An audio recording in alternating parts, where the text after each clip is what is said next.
Hello students, welcome in look and learn classes. आज हम NCERT class 10 science का chapter 9 जिसका नाम है हेरिडिटी एंड इवोल्यूशंस को पढ़ेंगे।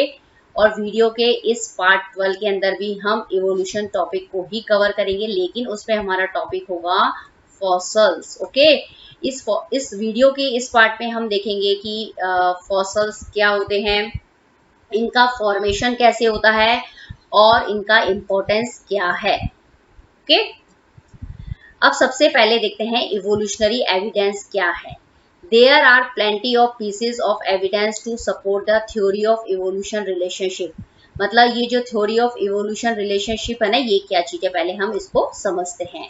मतलब इस थ्योरी के अंदर हम देखते हैं कि जो ऑर्गेनिजम्स जो हैं उनके मतलब जब हम इस थ्योरी की स्टडी करते हैं ना, तो उसमें हम देखते हैं कि जो ऑर्गेनिजम्स हैं वो एक दूसरे से क्लोजली रिलेटेड हैं या नहीं।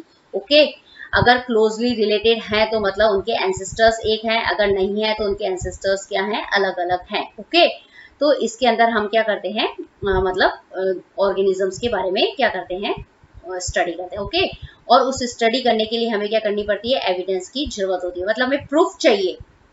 ओके, जो हम बात बोल रहे हैं उसका साइंस में हर चीज का प्रूफ आपको देना पड़ता है।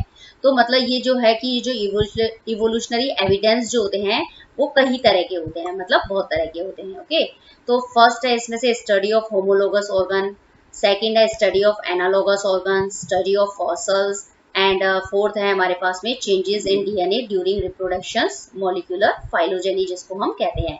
तो जैसे कि हमने पढ़ा है कि जो होमोलोगस ऑर्गन्स जो होते हैं उसके अंदर क्या होता है कि जो कोई भी मतलब डिफरेंट डिफरेंट ऑर्गेनिजम्स जो होते हैं ना, उसके कोई भी ऑर्गन का मतलब क्या करते हैं, कंपेरेटिवली स्टडी करते हैं। ओके, तो उसमें क्या होता है, यदि स्ट्रक्चर सेम होती है, ओके, लेकिन उनके फंक्शंस क्या हैं, अलग अलग हैं, तो इसका कहने का मतलब है कि स्ट्रक्चर सेम है तो मतलब वो क्या है, एक ही मतलब उनका जो एंसेस्टर्स जो होगा वो क्या होगा, मतलब एक है। ओके, तो इससे हम ये प्रूफ करते हैं। ओके, यदि एनालोगस ऑर्गन्स जो होते हैं इसमें क्या करते हैं, हम कोई भी मतलब क्या करते हैं, अलग अलग तरह के ऑर्गेनिजम्स ले लेते हैं, लेकिन उनके जो मतलब ऑर्गेनिजम्स का जो पार्ट का फिर हम क्या करते हैं, जैसे हमने विंग्स का कंपैरिजन किया है, तो विंग्स का जब हम कंपैरिजन करते हैं तो हम देखते हैं कि मतलब जो विंग्स का जो स्ट्रक्चर जो होता है उसका जो ओरिजिन है वो हर एनिमल के अंदर क्या होता है, डिफरेंट होता है, लेकिन उसका जो फंक्शन जो होता है वो फ्लाइंग करने का क्या होता है, वो सेम रहता है। तो इस तरह के ऑर्गन्स को हम क्या कहते हैं, एनालोगस ऑर्गन्स कहते हैं। इससे हम ये प्रूफ करते हैं कि मतलब उसका क्या है कि फंक्शंस अलग अलग होने से मतलब क्या है कि मतलब इनका जो एंसेस्टर्स जो होते हैं ना एनालोगस ऑर्गन में, वो एक नहीं होते हैं, मतलब डिफरेंट डिफरेंट उसके एंसेस्टर्स होते हैं, फंक्शन अलग होने की वजह से। तीसरा स्टडी ऑफ फॉसल्स, इसकी हम डिटेल से स्टडी करेंगे। ओके, फोर्थ जो है वो है change in DNA during reproduction. मतलब क्या होता है, जब सेक्सुअल रिप्रोडक्शन होता है तो उसमें क्या होता है कि दो इंडिविजुअल्स का क्या होता है, जो जेनेटिक मटेरियल जो होता है, मतलब जो डीएनए जो होता है ना, वो क्या होता है, कंबाइंड होता है। तो कंबाइंड होने से क्या होता है कि जो ऑफ स्प्रिंग बनती है उसके डीएनए के अंदर क्या हो जाता है, चेंजेस आ जाते हैं। तो उसकी जो स्टडी करते हैं वो हम मॉलिक्यूलर फाइलोजेनी के अंदर करते हैं। ओके, तो मॉलिक्यूलर फाइलोजेनी के अंदर से भी हम क्या करते हैं, इवोल्यूशन रिलेशनशिप को कैसे मतलब स्टडी कर देंगे इसके अंदर। इसमें हम देखते हैं कि हम कोई भी दो ऑर्गेनिजम्स ले लेते हैं, उसके क्या करते हैं, फिर अगर हम डीएनए सीक्वेंसेस जो होते हैं ना दो ऑर्गेनिजम्स के, उसको चेक करते हैं। ओके, तो फिर यदि उनके डीएनए सीक्वेंसेस जो हैं अगर सेम आते हैं, ओके, तो उनका एंसेस्टर्स क्या हो गया, एक आ गया है, एक ही होगा। अगर अगर उनका डीएनए सीक्वेंसेस यदि ऑर्गेनिजम्स का अलग अलग है, तो वो जो दो ऑर्गेनिज्म है या दो से जो भी ज्यादा ऑर्गेनिजम्स हैं, यदि उनके डीएनए सीक्वेंसेस में बहुत ज्यादा डिफरेंस है तो उनके एंसेस्टर्स जो होते हैं वो एक नहीं होते हैं, और वो ऑर्गेनिजम्स एक दूसरे से क्लोजली रिलेटेड भी नहीं होते हैं। ओके, तो इस तरीके से जो जो इवोल्यूशनरी एविडेंस जो होता है उससे हम क्या पता लगा सकते हैं कि इससे हम ये पता लगा सकते हैं कि मतलब हमारे एंसेस्टर्स जो हैं वो एक हैं या नहीं। ओके, और दूसरा ये लगा सकते हैं कि यदि एंसेस्टर एक है तो मतलब कहने का मतलब हम क्लोजली रिलेटेड हैं, और यदि एंसेस्टर्स जो हैं वो अलग अलग हैं तो हम एक दूसरे से क्लोजली रिलेटेड नहीं हैं। ओके, ये सारे जो है वो क्या है, इवोल्यूशनरी एविडेंस को क्या करते हैं, ये चारों जो है वो मतलब एविडेंस है। ओके, लेकिन इनमें से जो सबसे इम्पोर्टेंट है वो है फॉसल्स। ये फॉसल्स जो है इनमें से सबसे ज्यादा इम्पोर्टेंस क्यों है, क्योंकि इसकी वजह से हम क्या कर सकते हैं, फॉसल्स की वजह से हम ये पता लगा सकते हैं कि एकदम एग्जैक्ट पता लगा सकते हैं कि हमारे एंसेस्टर्स कौन से हैं और उनमें मतलब जो फॉसल्स है उसमें कौन सी स्ट्रक्चर जो होती है वो हम में मिलती है। ओके, और मतलब और जो ऑर्गेनिजम्स जो है वो कितने टाइम पहले बना था। ओके, तो मतलब टाइम, स्ट्रक्चर्स, पूर्वज, ये सब जो है वो हम फॉसल से क्या कर सकते हैं, आइडेंटिफाई कर सकते हैं। Okay, that is very important fossils. अब इसके बारे में हम पूरा डिटेल समझते हैं। अब सबसे पहले हम देखते हैं फॉसल्स क्या होते हैं। फॉसल्स को हिंदी में बोलते हैं अवशेष। Okay, fossils are the preserve remains of ancient animals और plants that died million of years ago. Fossils जो होते हैं वो किसी भी एंशिएंट एनिमल्स जो होता है या जो प्लांट होते हैं, ओके, उसके क्या होते हैं वो जब बहुत सालों पहले, मिलियन ऑफ ईयर्स पहले क्या हो जाते हैं, जब वो डाई हो जाते हैं तो उनकी क्या हो जाती है, मतलब जो मतलब पूरी बॉडी जो होती है वो तो गल जाती है, लेकिन फिर भी उसके कुछ जो पार्ट्स जो होते हैं वो क्या रहते हैं, मतलब एज इट इज जो होते हैं वो मतलब दबे हुए रहते हैं, प्रिजर्व रहते हैं कहने का मतलब। और उन्हीं पार्ट्स मतलब उसी को ही हम क्या बोलते हैं, फॉसल्स कहते हैं। ओके, तो ये जो फॉसल्स जो होते हैं वो लिविंग, नॉन लिविंग थिंग्स सभी के हो सकते हैं। Okay, that is very important. Okay, अब इसका इंपॉर्टेंस देखते हैं कि फॉसल क्यों इंपॉर्टेंट है। तो मतलब इसकी इंपॉर्टेंस क्यों है, the fossils help us to understand the anatomy and even physiology of these organisms and understand how evolutions work and lead to the formation of organisms that we see today.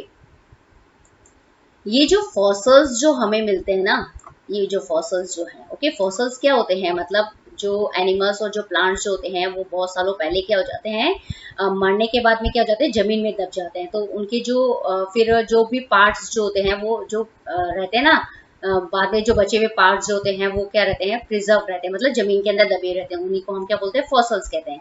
In fossil से हम क्या करते हैं कि मतलब किसी भी मतलब जो ऑर्गेनिजम्स का फॉसल्स बना है, उस ऑर्गेनिजम्स की जो एनाटॉमी है, एनाटॉमी का मतलब उसका जो स्केलेटन, मतलब जो उसकी इंटरनल स्ट्रक्चर्स कैसी है, फिजियोलॉजी का मतलब उसका जो फिजिकल अपीयरेंस जो है वो बाहर का कैसा है, तो मतलब उससे उसके बारे में हम क्या कर सकते हैं, उसको समझने में हमें क्या मिलती है, हेल्प मिलती है।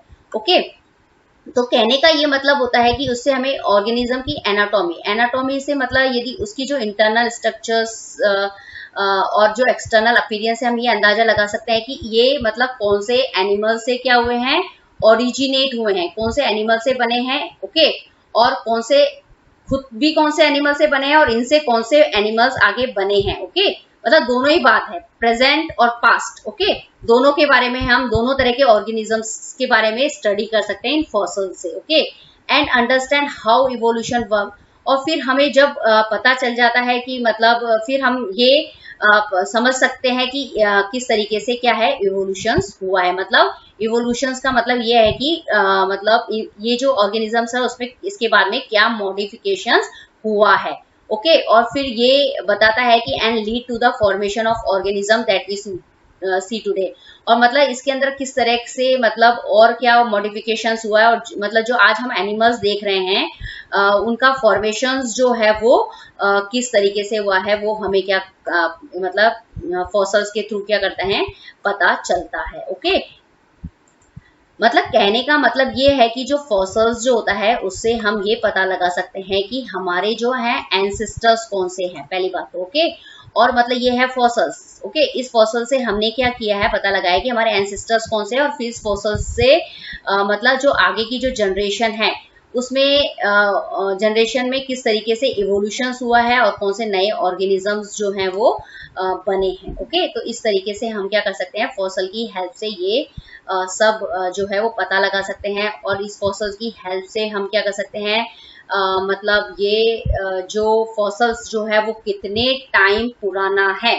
ओके, ये भी हम क्या कर सकते हैं, इसको मतलब पता लगा सकते हैं। Clear, that is very important. अब यहाँ पे क्या बताया गया है, आप ये देखेंगे एक पिक्चर्स दिखाई गई है आपको। ओके, तो इस पिक्चर्स के अंदर आप देखेंगे तो आपको पता चलेगा कि ये जो पिक्चर्स जो है वो किसकी है, एक डायनासोर की है। और ये जो डायनासोर का जो पिक्चर्स दिखा हुआ है ये डायनासोर के फॉसल्स को शो करता है। ओके, तो मतलब ये जो पिक्चर्स दिखा रहे हैं ना, ये आपको ये दिखा रहा है कि ये जो फॉसल्स जो है वो पत्थर के अंदर क्या है, गड़ा हुआ दिख रहा है आपको। ओके, इसके अंदर ये पूंछ आपको दिख रही है, ये मतलब इसका वर्टिब्रल कॉलम दिख रहा है, ये मतलब इसका माउथ वाला पोर्शन दिख रहा है, ये यहाँ पे आपको विंग्स दिख रहे हैं। ओके, ये इसके लिम्स दिख रहे हैं, यहाँ पे ये लिम्स है। ओके, ये लिम्स है। ओके, ये इसका क्या हो गया, माउथ हो गया। क्लियर, और ये इसकी टैल है।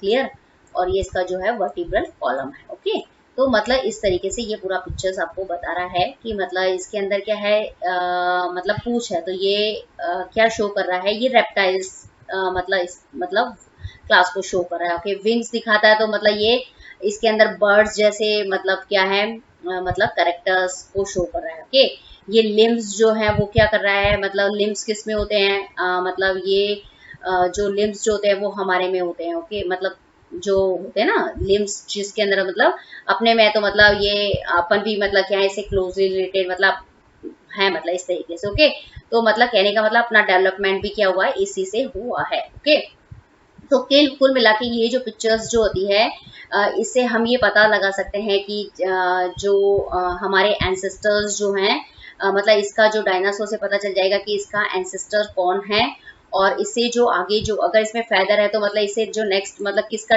वो है, मतलब जो एविज जो होता है ना, जिसमें बर्ड्स वगैरह आती है, उससे हुआ है। अब ये लिम्स बने तो इससे पता चला है कि इसके अंदर ह्यूमन बीइंग जो मैमल्स जो होते हैं वो भी इससे क्या हुए हैं, डेवलप हुए हैं। ओके, तो इस तरीके से हम फॉसल की स्टडी करके इसके एंसेस्टर और इससे कौन से ऑर्गेनिजम्स बने हैं इसके अंदर मॉडिफिकेशन होके। Okay, that is very important. अब हम समझते हैं कि फॉसल का फॉर्मेशन कैसे हुआ, मतलब फॉसल्स कैसे बने। Fossils are important piece of evolutionary evidence and are formed by following steps. Okay, जो फॉसल्स जो होते हैं वो क्या है कि एक ही बहुत ही इम्पोर्टेंट क्या है, इवोल्यूशनरी एविडेंस है। ओके, मतलब अभी मैंने पूरा आपको बता दिया कि इवोल्यूशनरी एविडेंस क्या क्या होते हैं। ओके, और जो फॉसल्स जो होते हैं उनका जो फॉर्मेशंस जो होता है वो बहुत सारे स्टेप्स के अंदर मतलब कंप्लीट होता है।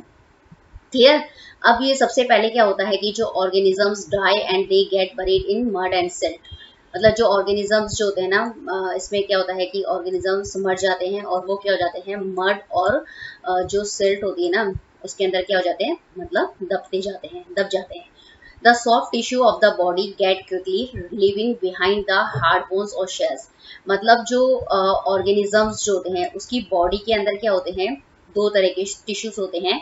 एक तो होता है सॉफ्ट टिश्यू और दूसरा होता है हार्ड टिश्यू। जो सॉफ्ट टिश्यूज जो होती है ना, तो उसकी जो मसल्स, उसका जो फ्लैश होता है उसको हम बोलते हैं, और जो उसका जो हार्ड टिश्यूज जो होते हैं वो उसको क्या बोलते हैं, हम हार्ड बोन्स और शेल्स कहते हैं।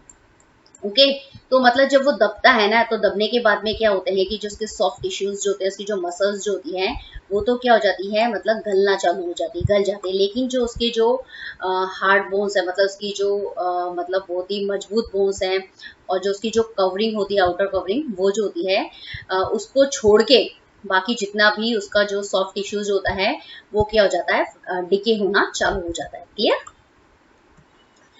अब देखते हैं कि इसके बाद क्या होता है, over time sediments build over it and harden into rock. मतलब उसके बाद में क्या होता है कि उसके ऊपर जब वो मड और सिल्ट में दबता है ना, तो उसके बाद में वो बहुत टाइम मतलब उसके बाद क्या होता है, उसके ऊपर बड़े बड़े पत्थर जो होते हैं, छोटे पत्थर बड़े पत्थर जो होते हैं वो उसके ऊपर क्या होते हैं, मतलब क्या होते हैं, जमते जाते हैं। ओके, उसके ऊपर बन जाते हैं। ओके, और फिर वो धीरे धीरे क्या बना लेते हैं, मतलब वो हार्ड हो जाते हैं और वो किसके अंदर कन्वर्ट हो जाते हैं, वो रॉक बना लेते हैं। ओके, मतलब इस तरीके से पूरी जो होती है ना वो एक मतलब प्लेन हो जाता है, मतलब इस तरीके से। As the bones decay mineral seep into the replace the content cell by cell process called as petrification. फिर क्या होता है कि जब उसके ऊपर मतलब ऐसे लेयर्स बन गई है। ओके, मतलब किसकी लेयर्स बन गई है, मतलब ये जो सेडिमेंट्स बड़े बड़े पत्थर जो होते हैं इनकी जो लेयर्स बन गई है उसके ऊपर, तो उससे क्या होता है कि प्रेशर जो होता है वो बोन्स के ऊपर पड़ने लग जाता है, तो उसकी वजह से क्या होती है, वो भी क्या हो जाती है, डिके, वो भी जो होती है वो गलने लग जाती है।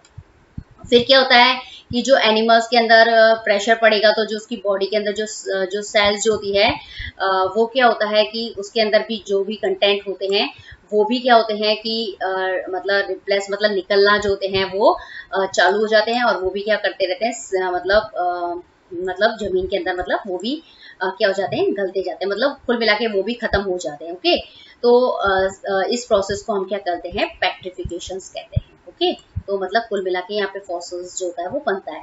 ठीक है, if bones decay completely it leaves behind the cast of the animal and fossils are form. इसमें क्या होता है कि यदि बोन्स जो होती है वो क्या होती है, कम्प्लीटली क्या हो जाती है, यदि डिके हो जाती है तो वो क्या करता है कि उसमें फिर क्या होता है कि सिर्फ एनिमल्स जो होता है ना, उसका सिर्फ एक जो शेप जो होता है, कास्ट मतलब वही क्या रहता है, छूट मतलब पीछे हमें दिखाई देता है। ओके, सिर्फ उसकी आउटर कवरिंग हमें दिखाई देती है और वही क्या कहलाता है, फॉसिल्स जो होते हैं वो की फॉर्म में हमें क्या मिलता है, दिखाई देता है। क्लियर, तो दैट इज वेरी इंपॉर्टेंट कि फॉसिल किस तरीके से फॉर्म्ड होता है। और ये आपके एग्जाम के अंदर भी इसको एक क्वेश्चन पूछा जाता है कि what are fossils and how it is form. Clear, that is very important. अब यहाँ पे ये पूरा बता दिया गया है कि जैसे ये डायनासोर है, मतलब बोला ना कोई भी ऑर्गेनिज्म में हमने ले लिया, ये डायनासोर यहाँ पे बताया गया है, ये क्या हो गया, डाई हो गया, मर गया है। ओके, मरने के बाद में क्या था कि धीरे धीरे क्या मतलब वहीं पे क्या हो गया, मड या जो सिल्ट होगी ना, मतलब कीचड़ के अंदर, मतलब क्या हो गया, डूबता चला गया, दबता चला गया। फिर उसके बाद में आप ये देखेंगे कि किस तरीके से मतलब ये पूरा का पूरा ये जो आपको दिख रही है ना, ये मतलब इसके ऊपर सेडिमेंट्स, बड़े बड़े पत्थर हैं और मतलब मिट्टी है वो क्या उसके ऊपर पूरी क्या हो गई है, कवर कर लिया है। ओके, तो मतलब ये पूरा क्या है, मतलब एज अ फॉसिल्स के रूप में हमें क्या दिखाई दे रहा है, यहाँ पे दिखाई दे रहा है। क्लियर, इस फॉसिल्स में आप देखेंगे कि मतलब इसका क्या है, आपको देखेंगे कि सिर्फ इसकी जो बोन्स जो है अगर वो कंप्लीटली डिके हो जाती है तब तो हमें सिर्फ उसका एक्सटर्नल जो अपीयरेंस वही दिखाई देता है। लेकिन कभी कभी ऐसा होता है जब हमें फॉसिल्स मिलता है तो उसकी सारी जो बोन्स जो होती है वो डिके नहीं होती है, मतलब गलती नहीं है, तो उसे हम उससे मतलब तब हमें इस तरह का जो है वो फॉसिल्स जो होता है वो मिलता है। तो आप इस पिक्चर्स में देख रहे होंगे कि आपको ये बोन्स जो है वो आपको ये दिख रही है और इसके अंदर इसकी स्ट्रक्चर से हम ये पता कर सकते हैं कि ये मतलब किस तरीके इनका एंसेस्टर कौन सा है और इनकी स्ट्रक्चर जो होती है वो जो आगे आने वाले ऑर्गेनिज्म से कितनी मैच करती है। तो मतलब इस तरीके से इनसे मतलब कौन से एनिमल्स डेवलप हुए हैं वो हम इसकी एनाटॉमी और फिजियोलॉजी से क्या कर सकते हैं, आइडेंटिफाई कर सकते हैं। और ये जो मेथड जो होता है ना, इसको मतलब ये फॉसिल्स जो पूरा बना है इस मेथड को हम पेट्रिफिकेशंस कहते हैं। Clear, that is very important. अब हम देखते हैं कि how do fossils form layer by layer, मतलब किस तरीके से जो फॉसिल्स जो हैं उनका फॉर्मेशन लेयर बाय लेयर हुआ है। मतलब कहने का मतलब एक फॉसिल बना, फिर फॉसिल के ऊपर दूसरा फॉसिल्स, दूसरे के ऊपर तीसरा फॉसिल्स, एंड ये किस तरीके से बना। ओके, तो अब हम इस पूरे प्रोसेस को समझते हैं। Let us start 100 million years ago some invertebrate on the sea bed dive and are buried in the sand. More sand accumulate in the sandstone forms under pressure. Okay, मतलब 100 million years पहले मतलब क्या था कि जो कुछ invertebrate थे, मतलब हम क्या करते हैं 100 मिलियन ईयर से स्टार्ट करते हैं। उसमें हम देखते हैं कि जो कुछ इनवर्टिब्रेट का मतलब आप जानते होंगे जिसके अंदर बैकबोन नहीं होती है उसको हम इनवर्टिब्रेट कहते हैं। और जो इनवर्टिब्रेट जो होते हैं वो जनरली कहाँ रहते हैं, सी के अंदर रहते हैं। ओके, और सी के अंदर मतलब किसी भी वजह से क्या हो गया होगा कि मतलब फूड की कमी हो गई होगी, ऑक्सीजन नहीं मिली होगी, तो उसकी वजह से क्या हो गया, वो डाई हो गए। ओके, मरने के बाद में क्या हुआ, वो सैंड के अंदर क्या गए, दबते चले गए। ओके ओके, फिर क्या हुआ कि उनके ऊपर सैंड में मतलब क्या हुए, दबते चले गए। फिर उस सैंड के ऊपर क्या हुए, और ज्यादा सैंड इकट्ठी होती गई और उसके ऊपर सैंडस्टोन, बड़े बड़े छोटे छोटे पत्थर जो हैं वो और क्या हो गए, एक्यूमुलेट होते गए। एक्यूमुलेट का मतलब जमते गए। ओके, जमने से क्या हुआ कि वहां पे जो है वो एक तरह का क्या हो गया, लैंड फॉर्मेशन हो गया। ओके, तो उन सब की वजह से क्या हुआ कि जो इनवर्टिब्रेट थे उसके ऊपर क्या पड़ा, बहुत ज्यादा प्रेशर पड़ा। तो प्रेशर की वजह से वो जो इनवर्टिब्रेट थे वो उसके वहां पे क्या बन गए, फॉसिल्स जो गई है फॉर्म हो गए। क्लियर, तो इस तरीके से ये फॉसिल्स बने, लेकिन फॉसिल्स के ऊपर क्या बन गए, वापस से क्या बन गए, लैंड का फॉर्मेशन हो गया। Clear, million of years later dinosaur living in the area die and their bodies too are buried in mud. This mud is also compressed into rock above the rock containing the earlier invertebrate fossils. फिर क्या हुआ, उसके कुछ million years के बाद मतलब ठीक है ना, जब इन्वर्टिब्रेट का फॉसिल्स बना उसके मिलियन ईयर्स बाद वहां पे मतलब डायनासोर जो होते हैं वहां पे क्या करने लगे, रहने लगे। ओके, और फिर रहते रहते किसी वजह से वो भी वहां पे क्या हो गए, डाई हो गए। ओके, और उनकी जो मर गए, और मरने के बाद वही प्रोसेस जो है वो उनकी बॉडी के साथ भी हुआ। मतलब वो सबसे पहले क्या हुआ, मड के अंदर वरी मतलब क्या हो गए, दब गए। ओके, फिर मड के बाद में क्या हुआ, जब वो दबे ना तो उसके बाद में वही सैंड है, सैंड स्टोन जो है उसके ऊपर एक्यूमुलेट हुई। तो एक्यूमुलेट होने के बाद में क्या हो गई, वहां पे रॉक मतलब उसके ऊपर बन गई, मतलब जमीन जो है वो मतलब लैंड वापस से फॉर्म हो गई। तो कहने का मतलब ये है कि आप देखेंगे इस पिक्चर्स में ये बताया गया है कि वहां पे क्या गई, इस पिक्चर्स में बताया गया है कि जब ये इन्वर्टिब्रेट के फॉसिल्स बने तो यहाँ पे लैंड फॉर्मेशन हुआ, और फिर इस लैंड पे डायनासोर मतलब वहां रहने आए, फिर रहने के बाद में वो मरे। ओके, फिर मरने के बाद में वही पूरा प्रोसेस हुआ फॉसल फॉर्मेशन का। तो फिर ये इन्वर्टिब्रेट के बाद में किसके फॉसल्स हमें मिले, ये यहाँ पे डायनासोर्स के फॉसल्स जो है वो मिले। ओके, फिर यही डायनासोर के फॉसल्स बन गए, लेकिन इसके ऊपर में वही पूरा प्रोसेस हुआ कि वहां पे सैंडस्टोन जो है वो एक्यूमुलेट हुए, और एक्यूमुलेट होने के बाद में ऊपर क्या बन गई, रॉक बन गई, मतलब हार्डन रॉक्स बन गई। हार्डन रॉक्स की बनने की वजह से क्या होता है कि इसके ऊपर क्या होता है, मतलब प्रेशर पड़ता है। प्रेशर की वजह से जो मतलब इसका क्या होता है कि जो जो इनका जो ट्रेस होता है ना, वही क्या रहता है, रिमेनिंग रहता है। मतलब उनकी जो सॉफ्ट बोन है, हार्ड बोन है, वो मतलब डिके हो जाती है, और डिके होने के बाद जो उनका जो रिमेनिंग पार्ट बचता है मतलब वही हमें क्या होता है, एज अ फॉसिल्स जो होता है वो दिखाई देता है। Again, million of years later, the bodies of horse-like creature dying in the area are fossilized in rocks above these earlier rocks. Okay. फिर इसके बाद में क्या हुआ कि मतलब जैसे डायनासोर के फॉसिल्स बने, उसके बाद में कुछ मिलियन ईयर्स बाद क्या वहां पे किस तरह के क्रिएचर आए, हॉर्स लाइक क्रिएचर आए। ओके, हॉर्स आया वहां पे। ओके, और वो भी वहां पे उस एरिया में रहने लगे, और उसकी जो मतलब वो भी किसी वजह से क्या हुए वहां पे उस एरिया के अंदर डाई हो गए, मर गए। ओके, फिर मरने के बाद में वही फॉसिलाइजेशन का पूरा प्रोसेस हुआ। फॉसिलाइजेशन का प्रोसेस में क्या होता है कि बॉडी मरती है, उसके बाद में क्या होता है कि मड के अंदर क्या होते हैं, वो बरीड होते हैं, उसके बाद में सैंड स्टोन जो होते हैं उसके ऊपर एक्यूमुलेट होते हैं, और वही क्या बन जाती है, पूरी रॉक्स जो होती है वो उसके ऊपर बन जाती है। ओके, और मतलब ये जो रॉक्स बनती है ना, जो पहले की जो रॉक्स होती है उसके ऊपर, ये वाली जो रॉक्स होती है उसके ऊपर बन जाती है। क्लियर?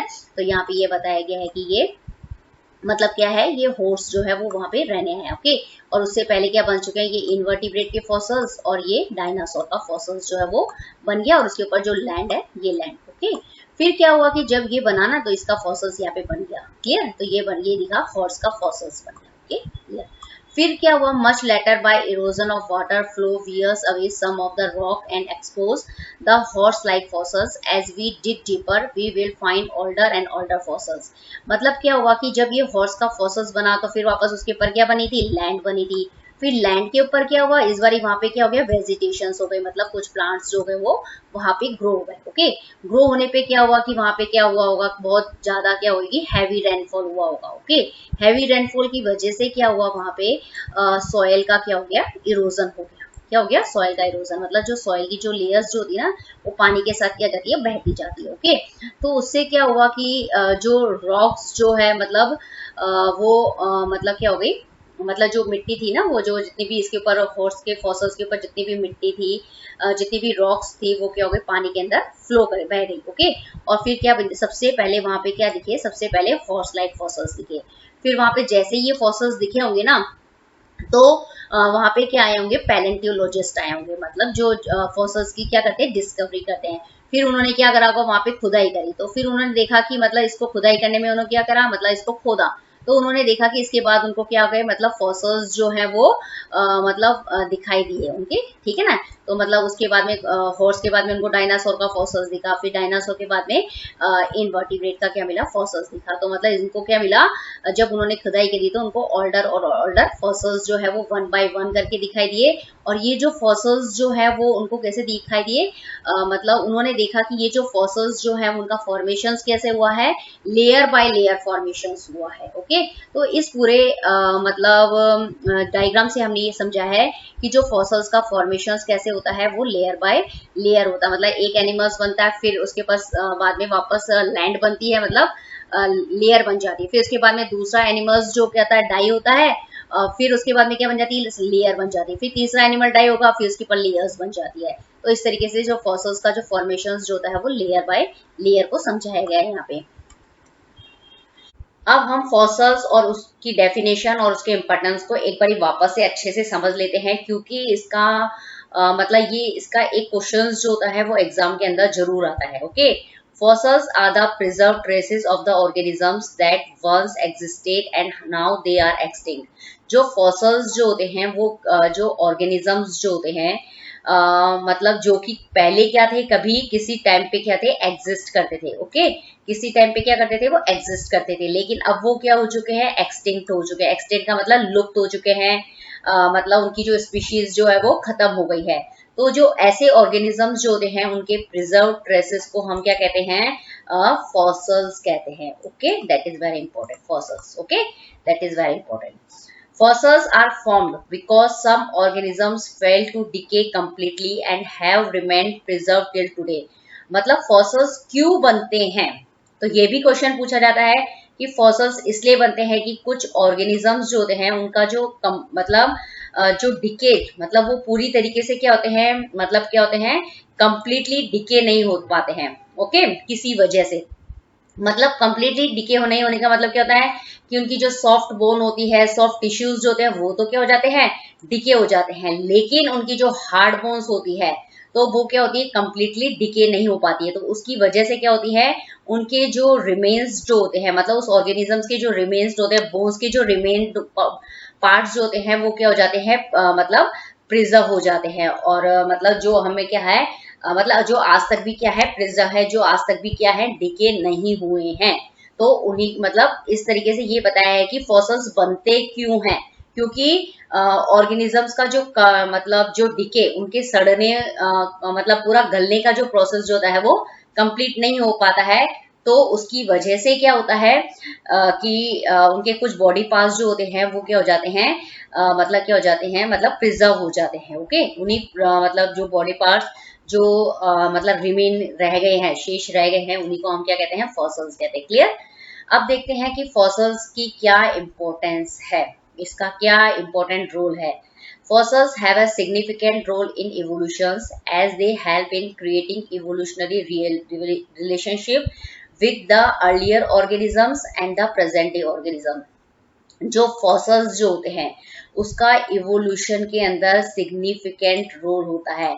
इसको आपको समझाना है वाई, कैसे, क्योंकि ये क्या करते हैं, मतलब जो पहले जो थे अर्लियर ऑर्गेनिज्म थे, मतलब जो एंसेस्टर्स जो हैं, मतलब उस फॉसिल से पहले जो एनिमल्स हैं वो अर्लियर एनिमल्स हैं, और प्रेजेंट डे ऑर्गेनिज्म जो आज के ऑर्गेनिजम्स हैं उनके बीच में क्या करता है, इवोल्यूशन रिलेशनशिप को क्रिएट करने के अंदर क्या करते हैं, हेल्प करते हैं। इसीलिए फॉसिल्स जो है वो मतलब उनका इवोल्यूशन के अंदर क्या है, एक सिग्निफिकेंट रोल माना जाता है। तो ये कैसे, इसको अब हम समझते हैं कि मतलब जैसे फॉसिल्स है, तो फॉसिल्स के अंदर जो ये सपोज हमारा फॉसिल्स है और ये हमारे हैं अर्लियर ऑर्गेनिजम्स। ओके, और ये हमारे हैं आज के ऑर्गेनिजम्स। तो ये जो फॉसिल्स जो है इसके अंदर क्या है, कुछ स्ट्रक्चर्स जो होती है वो एंसेस्टर की जैसे होती है। ओके, तो ये मतलब इससे बताता है कि मतलब जो पिछले वाले ऑर्गेनिज्म से कुछ स्ट्रक्चर्स मेल करती है, तो ये बताता है कि हमारे एंसेस्टर्स जो है वो कौन है। ओके, और इसी तरीके से जो आज के ऑर्गेनिजम्स के अंदर कुछ स्ट्रक्चर ऐसी होती है जो वो इस फॉसिल से क्या करती है, मिलती है। ओके, तो ये मतलब ये बताता है कि हम जो आज जो ऑर्गेनिजम्स हैं वो कौन से ऑर्गन से ओरिजिनेट हुआ है या कौन से ऑर्गन से मिलकर बना है। ओके, तो इस तरीके से हम फॉसिल से मतलब हमारे एंसेस्टर के बारे में पता कर सकते हैं, और इससे किस तरह के ऑर्गेनिज्म डेवलप हुए हैं तो उसके बारे में भी हम क्या कर सकते हैं, आइडेंटिफाई कर सकते हैं। तो इस तरीके से आप देखेंगे कि कितना इंपॉर्टेंट रोल है इसका इवोल्यूशन के अंदर। Clear, that is very important. अब हमारा टॉपिक है age of the fossils. The age of the fossils can be determined by the following way. मतलब किसी भी फॉसिल की जो एज होती है, मतलब क्या है, किसी भी फॉसिल की एज का मतलब ये होता है कि वो फॉसिल्स जो है वो कितने साल पुराना है। फॉसिल्स किसी भी प्लांट का भी हो सकता है, किसी भी एनिमल का भी हो सकता है। तो मतलब कुल मिला के वो जो प्लांट हो चाहे एनिमल हो, उस फॉसिल का मतलब कितना पुराना है, तो उसको हम कितने मतलब कैसे डिटरमाइन कर सकते हैं, तो उसके कुछ मेथड्स जो है वो क्या दिए गए हैं, नीचे दिए गए हैं। तो इन फॉलोइंग वे से हम क्या कर सकते हैं, फॉसल की एज को क्या कर सकते हैं, डिटरमाइन कर सकते हैं। Okay, clear, that is very important. अब इसके अंदर ये है कि मतलब जो फॉसल की एज है उसको हम कितने मेथड, मतलब फॉलोइंग 2 मेथड से इसको क्या करेंगे, आप डिटरमाइन करेंगे। तो पहला मेथड है रेडियोमेट्रिक डेटिंग। जैसे नाम से ही पता चल रहा है कि रेडियोमेट्रिक मतलब इसके अंदर क्या है, रेडियो एक्टिव एलिमेंट का क्या किया जाता है, यूज करके हम क्या करते हैं, फॉसल की एज जो होती है उसको क्या करते हैं, डिटरमाइन करते हैं। ओके, अब हम देखते हैं इस मेथड में क्या है। In this method the age of the fossils can be determined by tracing the radio active elements such as carbon present in the rock and animals and examine it chemically. इस method में क्या करते हैं, हम क्या करते हैं, इससे भी हम फॉसल की एज डिटरमाइन कर रहे हैं, जैसा कि आपको पता है, ठीक है। पर करते कैसे हैं कि मतलब इसके अंदर हम देखते हैं कि किसी भी रेडियो एक्टिव एलिमेंट को क्या करेंगे, ट्रेस कर देंगे। ट्रेस करने का मतलब उसके अंदर डाल देंगे, उस फॉसल्स या रॉक के अंदर क्या कर देंगे, हम क्या कर देंगे, उसको डाल देंगे। फिर हम देखेंगे कि उस रॉक के अंदर और उस एनिमल के अंदर कुछ सालों बाद वो उसका कितना अमाउंट जो है वो मतलब बच गया है। ओके, तो उसके हिसाब से हम क्या करते हैं, फॉसल की एज जो होती है उसको डिटरमाइन करते हैं। ये पूरा का पूरा क्या है, एक केमिकल प्रोसेस क्यों बोलते हैं, क्योंकि इसके अंदर हम रेडियो एक्टिव एलिमेंट का यूज कर रहे हैं। और जो रेडियो एक्टिव एलिमेंट जो है ना, वो क्या है, एक तरीके के केमिकल हैं। और रेडियो एक्टिव एलिमेंट का अमाउंट कितना उस ऑर्गेनिजम्स के अंदर कितने टाइम बाद मतलब कितना रहता है, उसके बेस के ऊपर हम फॉसल्स की एज को क्या करते हैं, डिटरमाइन करते हैं। जनरली इस मेथड के अंदर हम क्या करते हैं, रेडियो एक्टिव एलिमेंट के तौर पे किसका यूज करते हैं, कार्बन का यूज करते हैं। तो मतलब कार्बन को यूज कर रहे हैं, इसीलिए जनरल इस मेथड को हम क्या बोल सकते हैं, कार्बन डेटिंग मेथड के नाम से भी इसको क्या करते हैं, हम जानते हैं। अब हम फॉसल की एज को कैसे डिटरमाइन करेंगे, मैंने बता दिया ये आपको, पर अब इसको समझना जरूरी है। If the amount of radioactive element is low in fossils organisms, then fossils is older and vice versa। अब हम देखते हैं कि हमने क्या कर दिया है कि जो रेडियो एक्टिव एलिमेंट्स जो है, ये जो रेडियो एक्टिव एलिमेंट्स जो है उसको हमने क्या कर दिया, फॉसल्स के अंदर डाल दिया, या जो फॉसल्स जिस रॉक के अंदर बने हैं उस रॉक के अंदर क्या करते हैं, उसको डालते हैं। फिर हम मतलब उसके अमाउंट को क्या करते हैं, चेक करते हैं। ओके, यदि उसके अंदर उस फॉसल का अमाउंट क्या होता है, कम हो जाता है, तो क्या होता है कि वो फॉसल जो होता है उतना ही क्या होता है, ओल्डर होता है। जितना कम होगा वो कंपेरेटिव ओल्डर होगा, और जितना मतलब रेडियो एक्टिव एलिमेंट का अमाउंट जितना ज्यादा होगा वो फॉसल उतना ही क्या होगा, रिसेंट होगा, मतलब वो उसके कंपेरेटिवली क्या है, अभी अभी बना है। Clear, okay. तो दोनों ही तरीके से है, रेडियो एक्टिव एलिमेंट की क्वांटिटी ज्यादा है या फिर कम है, उसके बेस के ऊपर हम क्या कर सकते हैं कि ये डिसाइड कर सकते हैं कि मतलब फॉसल्स जो है वो मतलब ओल्डर है या और न्यूअर है। फिर उसका एज भी हम क्या कर सकते हैं, उससे डिटरमाइन कर सकते हैं। ओके, अब यहाँ पे जो मेथड है उसको हम बोलते हैं रेडियो एक्टिव डेटिंग। जैसे मैंने बता दिया आपको, क्यों बोलते हैं इसको, क्योंकि इसके अंदर रेडियो एक्टिव एलिमेंट्स का क्या किया जाता है, यूज किया जाता है। अब यहाँ पे जो रेडियो एक्टिव एलिमेंट्स जो है उसके यहाँ पे कुछ नाम दिए गए हैं। जैसे ये फर्स्ट है कार्बन 14। ओके, ये जो है वो कार्बन का आइसोटोप होता है। जनरली इसी को ही क्या करते हैं, फॉसल की एज को पता करने के अंदर इसको ही यूज किया जाता है। फिर दूसरे एलिमेंट्स है यूरेनियम 238, पोटेशियम 40, सोडियम 24, आयोडीन 131। यहाँ पे इनकी क्या दी हुई है, हाफ लाइफ दी हुई है।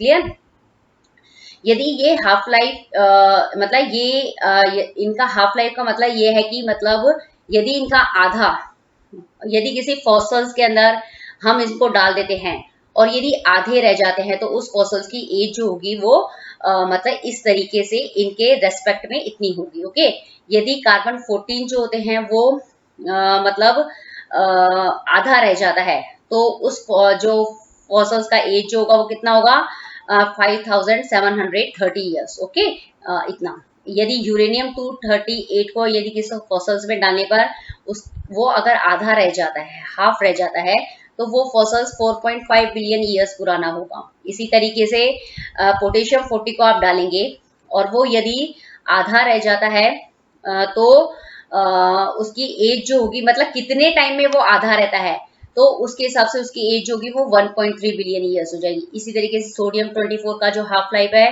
15 आवर्स है और आयोडीन 131 का जो हाफ लाइफ है मतलब वो कितना है 8 डेज है। ओके, तो इस तरीके से हम जो रेडियो एक्टिव डेटिंग मेथड जो होता है ना, इसके अंदर क्या होता है कि हम जो एलिमेंट जो है उसके अंदर ये भी मतलब ये तो पता करते हैं कि कौन सा ओल्डर है कौन सा यंगर है, लेकिन उसके साथ साथ में उस फॉसल्स का जो एज जो होता है वो हम इस रेडियो एक्टिव डेटिंग मेथड से क्या कर सकते हैं मतलब एस्टेब्लिश कर सकते हैं, फाइंड कर सकते हैं।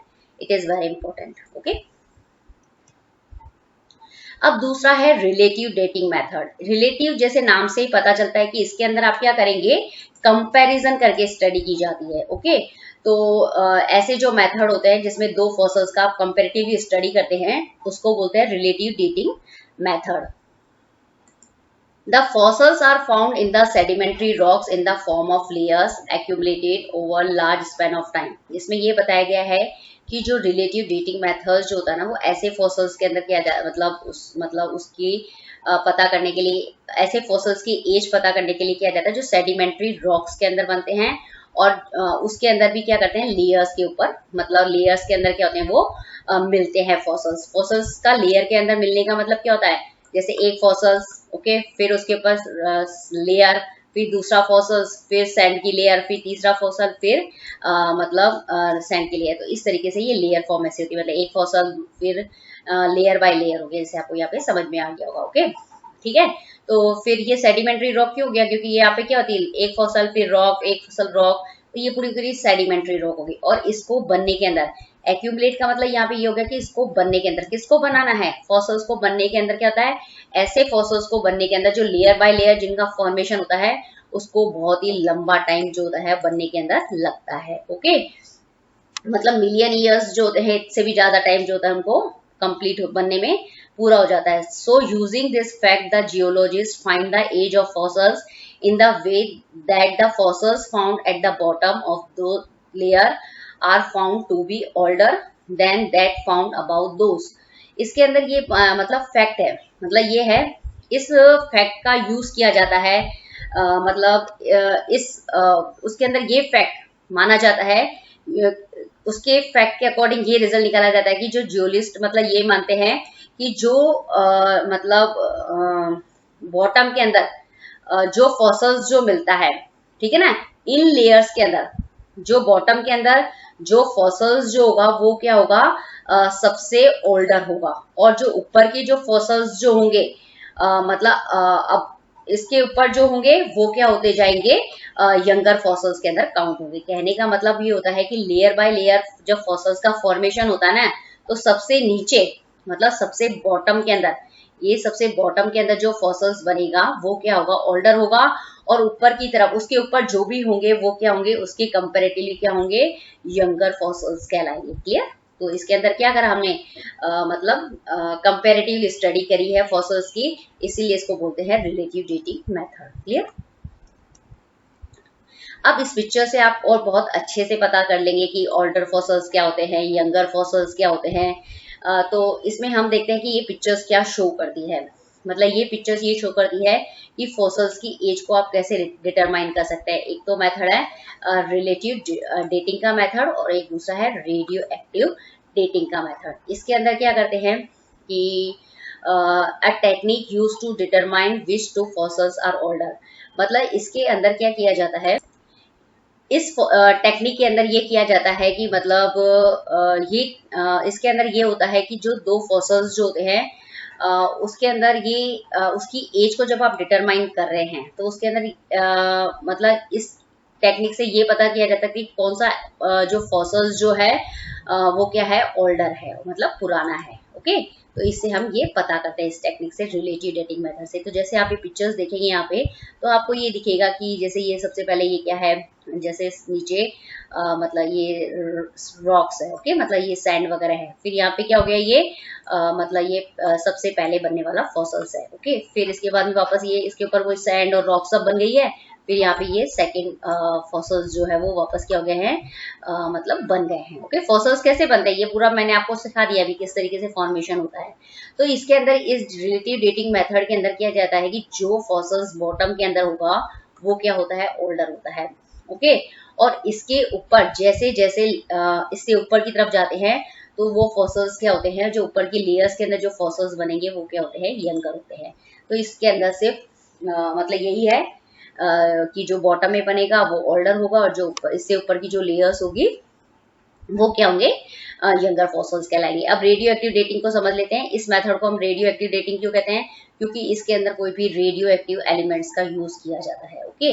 अब एक बात ये मैं बता दूं कि जो रिलेटिव डेटिंग के अंदर ये होता है कि इसके अंदर सिर्फ हम क्या करते हैं कि मतलब सिर्फ हम ये पता कर सकते हैं कि मतलब कौन सा फॉसल्स जो है वो ओल्डेस्ट है, कौन सा यंगर है, सिर्फ इसका आप में आइडिया होता है। लेकिन रेडियो एक्टिव डेटिंग के अंदर क्या होता है कि यदि आपको फॉसल्स की एक्चुअल एज निकालनी होती है तो वो भी हम क्या कर सकते हैं, इसको मतलब इससे फाइंड आउट कर सकते हैं।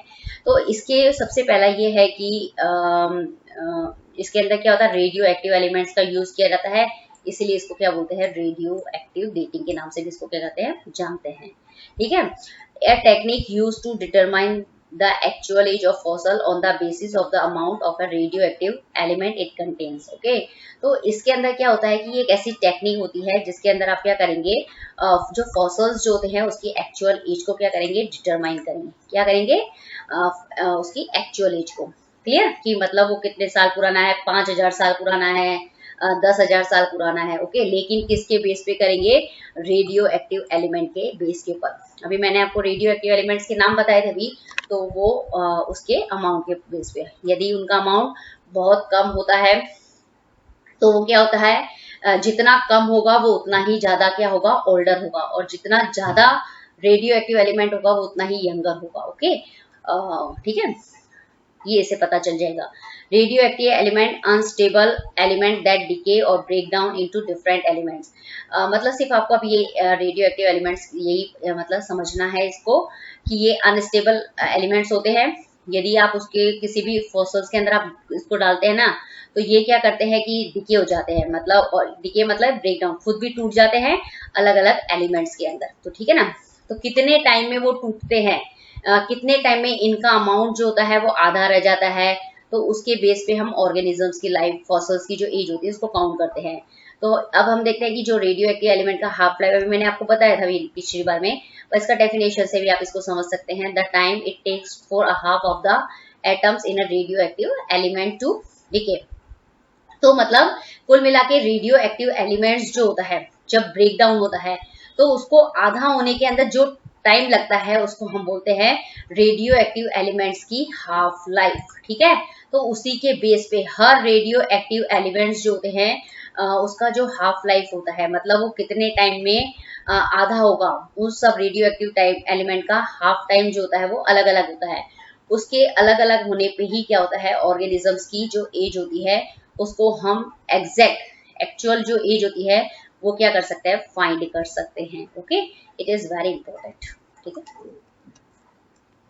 अब यहाँ पे आपको एनसीईआरटी की बुक्स के अंदर क्या दिए हैं, कुछ फॉसल्स के पिक्चर्स दिए गए हैं जस्ट फॉर आइडिया, ओके।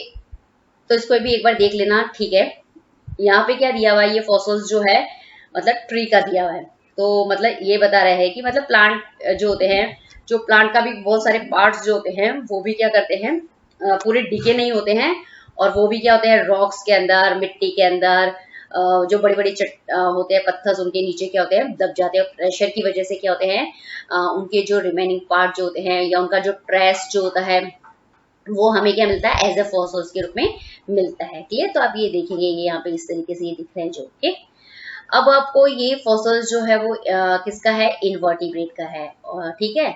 और ये जो फॉसल्स जो है वो भी क्या है, इनवर्टिब्रेट का, ये दोनों फॉसल्स जो है वो इनवर्टिब्रेट के हैं। अब इनवर्टिब्रेट क्या होते हैं आपको पता होना चाहिए, जो इनवर्टिब्रेट जो होते हैं जिनके अंदर बैकबोन नहीं होती है, मतलब रीढ़ की हड्डी, ओके, जिसकी वजह से हम सीधे खड़े होते हैं, वो इनके अंदर नहीं होती, इसलिए इनकी बॉडी का जो शेप होता है ना इनवर्टिब्रेट का, वो फिक्स नहीं होता है। तो यहाँ पे ये इनवर्टिब्रेट के फॉसिल्स दिखाए गए हैं, ठीक है।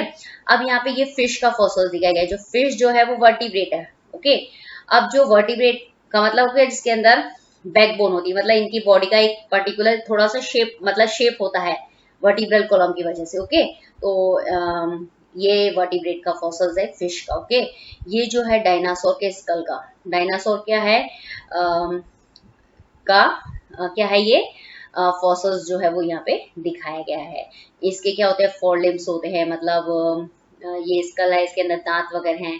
तो ये क्या शो करते हैं, मतलब इस तरीके से कि मतलब इसके जो फॉसिल्स की दांतों की जो शेप है, इसकी जो बोन्स जो है, इससे हम क्या कर सकते हैं, इसके एंसेस्टर्स जो हैं और इससे किस तरह के ऑर्गेनिजम्स जो हैं वो ओरिजिनेट हुए हैं, वो हम क्या कर सकते हैं, पता लगा सकते हैं।